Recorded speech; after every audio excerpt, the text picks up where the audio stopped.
आज हम आपसे बात कर रहे हैं बुध के वक्रत्व पे।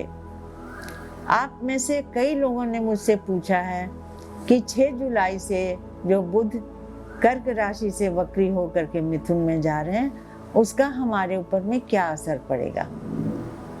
तो आपसे मैं बात करूंगी इसके विषय में। तो सबसे पहले विद्या की देवी सरस्वती, माता पिता गुरु, नवग्रह की चरण वंदना तथा आप सबका हार्दिक अभिनंदन। बुध पंचतत्व में पृथ्वी तत्व है।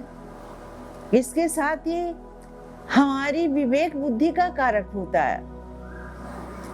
अगर हम जीवन में विवेक बुद्धि से काम करें तो हमेशा ही सफल होंगे। क्या सही है, क्या गलत है, इसका निर्णय करना।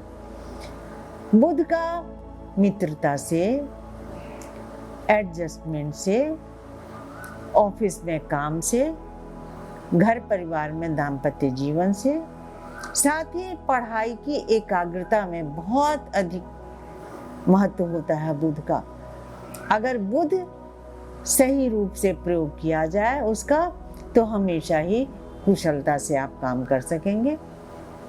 शास्त्र में कहा गया, श्वेत हंस वकः श्वेत को भेद हंस वकयो, नीर क्षीर विवेके तू हंसा हंसा वका वका।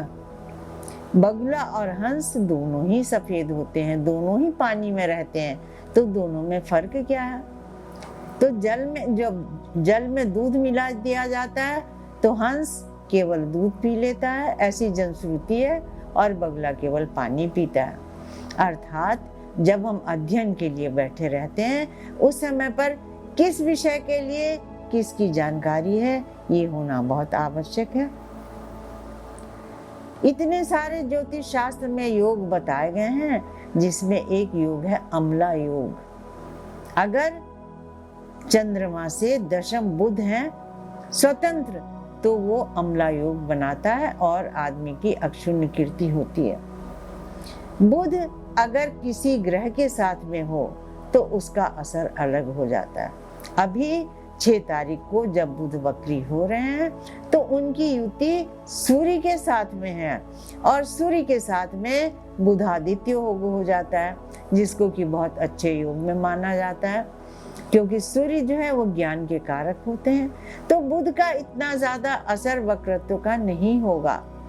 लेकिन 17 तारीख से जब सूर्य मिथुन से निकल करके और कर्क में चले जाएंगे, तब बुध स्वतंत्र हो जाएंगे। उस समय पर जो उसका वक्रत्व है वो हमारे ऊपर में असर करेगा, हमारी सोच पे असर करेगा, दलाल स्ट्रीट जो शेयर मार्केट है उस पे असर करेगा, क्योंकि शेयर की गति जो है वो बुध के कारण ही होती है। ऊपर नीचे जो आप देखते हैं तुरंत जो शेयर का काम करता है उसके लिए। बृहस्पति जहाँ पर स्थिर लक्ष्मी के कारक हैं, वहीं पर बुध दलाल स्ट्रीट के आने जाने वाली लक्ष्मी के कारक होते हैं, तो इस पर उसका असर जरूर पड़ेगा। जो पढ़ने वाले विद्यार्थी हैं, जो कि मेडिकल प्रोफेशन में जाना चाहते हैं या इनकम टैक्स में जाना चाहते हैं, यूपीएससी में, जहाँ पर भी बुध से जुड़ाव होता है वहाँ पर थोड़ी, या मैकेनिकल इंजीनियर बनना चाहते हैं या आर्ट्स डिपार्टमेंट में जाना चाह रहे हैं, उनके लिए थोड़ा समय कष्टकारक हो सकता है, क्योंकि वो बुद्धि विवेक पर कंसंट्रेशन पे, बुध कंसंट्रेशन का भी कारक होता है, कंसंट्रेशन में कमी कर देता है। इसके कारण से थोड़ी सी तकलीफ हो सकती है।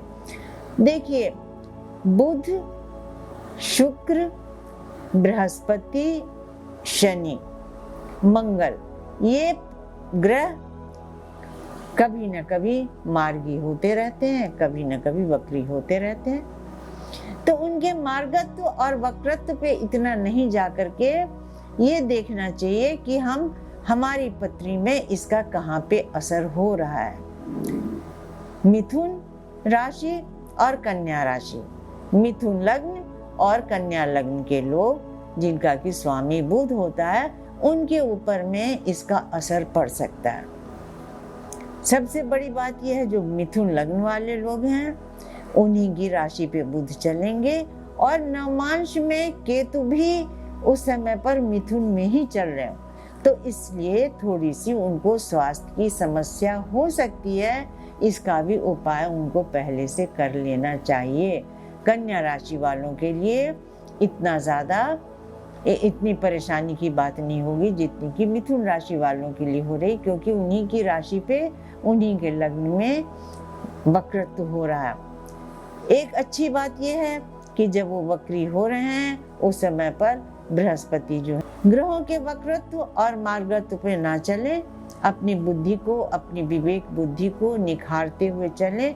जहां भी ये लगे कि इस समय हमें तकलीफ हो रही है, उस समय पर थोड़ा सा जरूर मौन धारण कर लें। इसके साथ ही मैं एक उपाय आपको और बताना चाहती हूँ जो आपके श्वास को नियंत्रण करेगा और बुद्धि विवेक को बढ़ाएगा। आप ध्यान से सुने।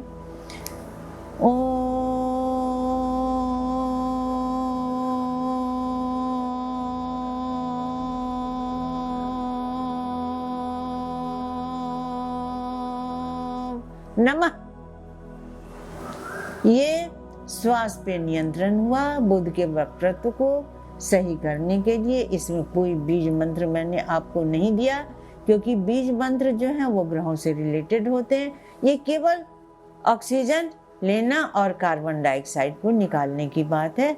इसको अगर आप रोज करें, अगर आप विद्यार्थी हैं तो कम से कम 21 बार करें। अगर आप एग्जाम में बैठना चाहते हैं तो थोड़ा आप बढ़ा करके करें।